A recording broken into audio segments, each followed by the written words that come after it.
Welcome back everyone to the channel. My name's Adam. I'm the momentum coach helping you get unstuck. And today we're going to be talking about balancing the scales. In coaching, one of the things I often work on is helping people get in balance. See, when somebody steps through my door and they sit down with me, they often have these feelings that something's wrong in their life. Either they're not where they want to be, or they're having problems with their team, or they're just generally disgruntled. Maybe they're depressed, maybe they're sad. I don't know.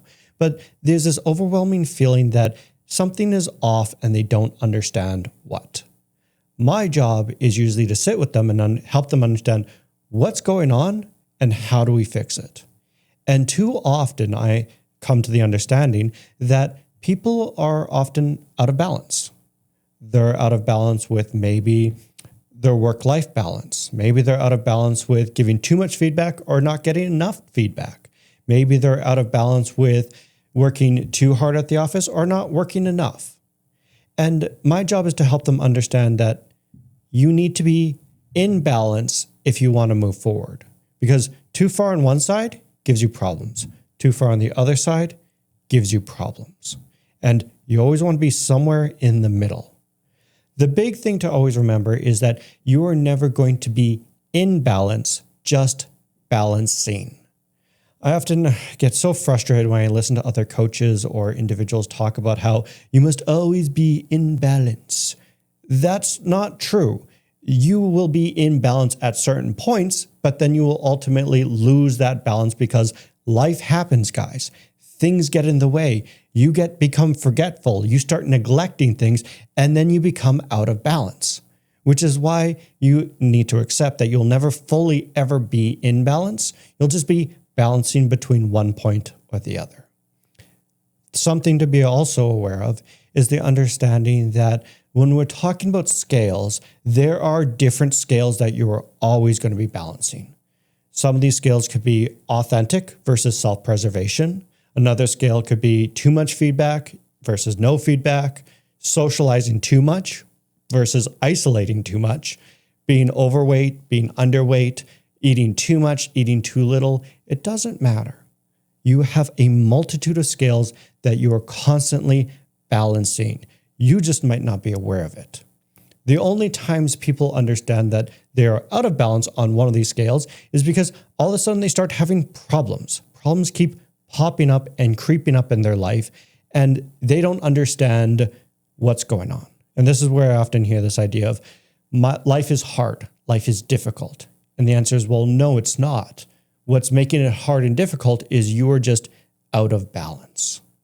And the signs that you are out of balance is usually increased problems, increased conflicts, interpersonal conflicts. So that's conflicts with you and another person, you and a team member. Increased stress, reduced sleep, increased in isolation, exhaustion and fatigue, depression, just a whole modicum of different issues will start cropping up, and they are persistent, which is often a big sign to me that, hey, something's going on here. You are out of balance. And then the goal becomes it's understanding what is the scale that is out of balance, and then setting the appropriate goals and action steps, and then righting that ship. So the question is how do I even figure out that something's going on? First and foremost, start looking for patterns, long-term patterns. So if you're always stressed out, if you're always unhappy, if you're always depressed, you're always having these problems, that's a sign that something's not going right. So it's when you start listening to yourself, when you start hearing these patterns, sit down and start writing them out in a book. Write out exactly what's going on. Then start looking for the common denominator. For example, you're always depressed. What are you depressed about? What are you thinking about? What's that feeling? When is this feeling popping up? When is it cropping up in your life? If you're having problems sleeping, why are you having problems sleeping? What are you thinking about before you're going to sleep? You're having conflicts with other people. When exactly are you having these conflicts? Who are you having these conflicts with? What is the situation around these conflicts? Start asking questions. Start becoming curious, because by being curious, you can start seeing the common threads of, oh, The reason why I'm always stressed out is because I am always getting too much feedback when I'm at work from people that I don't like. And it's like, oh, there's the scale there. You're getting too much feedback. And so now we have to start writing that scale. Or another example is not being authentic enough versus self-preservation. And how we know that that's a problem is because all of a sudden you're having conflicts with people. You feel like people are wearing a mask. People are tiptoeing around you. People aren't talking to you or being blunt around you or telling you the issues and the problems. And it could be an issue of you're just trying to preserve yourself, so you're wearing a mask all the time at work. And so we need to lean you more into authenticity and help you open up. That being said, sometimes it can go the other way, where if you're too authentic, then what can ultimately happen is it can leave you vulnerable to individuals that might have nefarious issues with you. And then you start seeing interpersonal conflict, you start seeing HR issues, you start seeing a plethora of social issues between individuals, between yourself and these individuals that cause you nothing but problems. And so it's, again, sitting down and start looking at, when is this happening? Start using critical thinking, start looking for those patterns to say, what's going on here, and start understanding what is the scale that is out of balance. From there, it's kind of figuring out, okay, if this isn't what I like, then what do I want instead? And human beings are phenomenal. Trust me about this. All my clients are phenomenal at sitting down and telling me what they don't like, what they hate.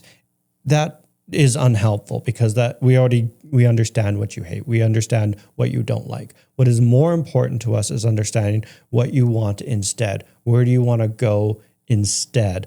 What do you want to happen to you instead? Because that's all future orientated. If we can start imagining what you want instead, how you want people to interact with you, how you want to feel, and start imagining that life, now we can kind of create this picture of our goal. Where are we going? And then once you understand where you're going, start breaking it down into easily manageable steps. Like, what is one thing you can do right now to move you from point A to point B? So again, kind of coming back to the discussion about getting way too much feedback from people that you just don't like and that are kind of hostile towards you. The first thing you can do is just start setting boundaries. Just start telling people that you appreciate the feedback, however, it is not needed. And setting those boundaries will start doing wonders to start writing that scale. But again, it's always starting small and we end big. So in coaching, that's what I always tell my clients. We start small, we end big. The rule of thumb to kind of understand is, if you are ever feeling out of balance for whatever reason, it's going to take a lot of work and energy to get you back in balance. The rule of thumb that I often use with my clients is it takes about half the time to get out of a situation than it did to get into the situation. So for example, if you're feeling lonely and isolated and you've been feeling this for over a year, it's going to take about 6 months of hard work to get you out of it. If it's been 2 to 3 years, we're looking at, again, 1.5 to 2 years of hard work to get you out of that. Again, patience is key when it comes to fixing problems within your life. There's no such thing as a magic bullet. Nothing happens overnight. You have to work on it. You have to harness the compound effect, and you have to keep moving one step at a time. But I hope this conversation was helpful. If you liked it, please give it a thumbs up, subscribe, and send it to somebody else who could use this information.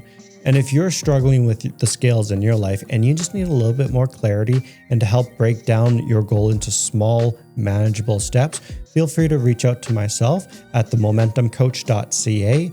And I'm more than happy to sit down, understand where we're going, what problems you're facing, and helping you move forward and overcoming those issues. Otherwise, I'll see you guys in the next video. Take care.